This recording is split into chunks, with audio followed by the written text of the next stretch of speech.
With multicasters and Twisted Fate as a champion and legend dominating the previous meta, patch 13.21 will keep things hopefully a bit more balanced. So let's take a look at our top 5 comps for you to play.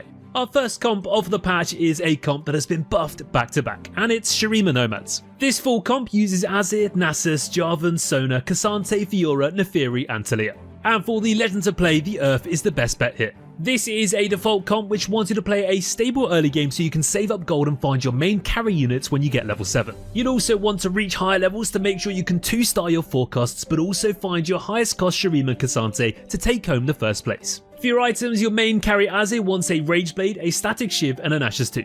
And then you want to send everything defensive to your core frontliner Nasus, with Bramble Vest, Dragon's Claw and Warmogs being perfect. If you do manage to find a Shurima emblem, you want to put this onto Jarvan alongside an Adaptive Helm and Protector's Vow. For augments, aim for that +1 Shurima by either grabbing an emblem with a crest or crown, or look at other options with Earth's Ancient Archives, Earth Grab Bag or Dedication. There's also combat augments like Unified Resistance, or you have my bow to make Azir even more dangerous. Next up, we have Grand Challengers, which, as you probably expected, runs with a full challenger board. You'll use the 3 4-cost carries in Kai'Sa, Fiora and Jarvan, and then add in Quinn, Neferi, Warwick and Samira, as well as a 6th challenger which is ideally Aatrox with an emblem. For the legend to play in this one, we'd recommend going for Earth again for the challenger emblem, or go for Caitlyn and her starter kit. This is another default leveling comp as you want to hit 6 challengers at level 7, but finding your main 4-cost units and carries Kai'Sa and Fiora. When it comes to itemizing those challenger carries though, you want to focus on Kai'Sa first with a Spear of Shojin, Jeweled Gauntlet and a Guard Breaker.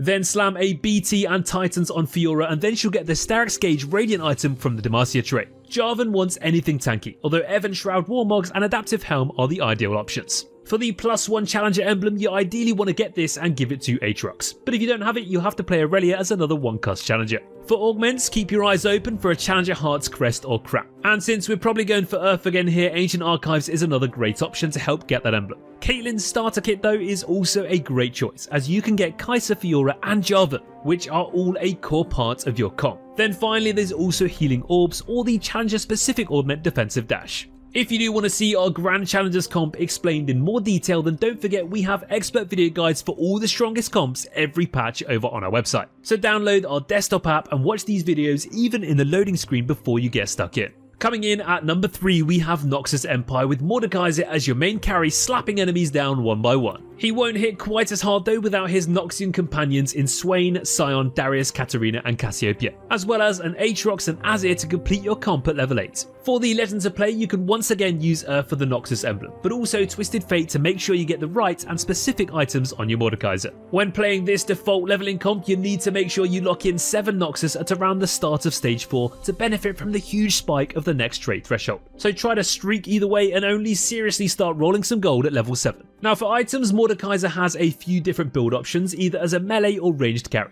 but he'll slap incredibly hard if you play him ranged with RFC, QSS and Jeweled Gauntlet. Send all tank items onto Swain with the Dragon's Claw, Bramble Vest and Redemption being ideal. And then you have either Azir or Aatrox who you want to itemize next depending on the items you have. If you have lots of AP and attack speed, put them on Azir, and if you have hybrid tank items, throw them on Aatrox, alongside the +1 Noxus emblem. Speaking of that Noxus emblem, for your augments, your highest priority will be a Noxus Crest or Crown, followed by Earth's Ancient Archives or Twisted Fate's Pandora's items, which are all S tier options for this comp. Aside from that, there's also Blinding Speed, which grants you that free rapid fire cannon on your Mordekaiser, or of course with any Noxus comp, Total Domination is a no-brainer. Coming in at number 4, we have the return of the Shimmer Sorks with an insane comeback. This comp is all about these sorcerers with Silco as your main carry dealing insane AoE damage, but more importantly, Taric doing tons of tanking in the frontline.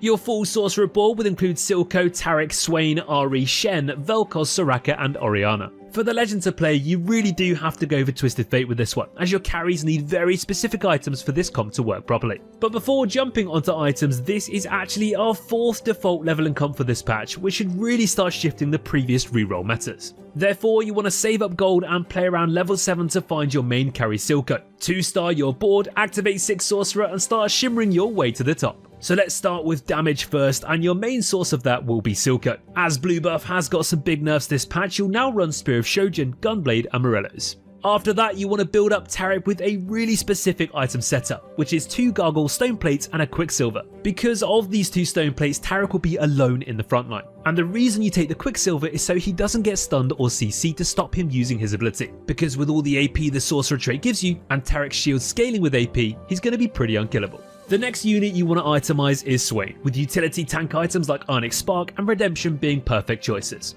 For your augments though, your best options are that Sorcerer Heart's Crest or Crown, as well as Twisted Fate's Pandora's items. After that, you've got combat augments like Magic Wand, Jeweled Lotus or Overcharged Mana Font. Our final comp today is also a comp focused around one major trait, and this time it's Demacia. You'll use 3 carries in Fiora, Kayle and then Mordekaiser as your new Demacian forecast. Then simply add the remaining Demacian units Jarvan, Sona, Quinn and Galio, and then Aatrox as a trait filler. For the legend to play, Earth is stealing the show yet again as he'll help you get that Demacian Mordekaiser best, but running Caitlyn can also work here too.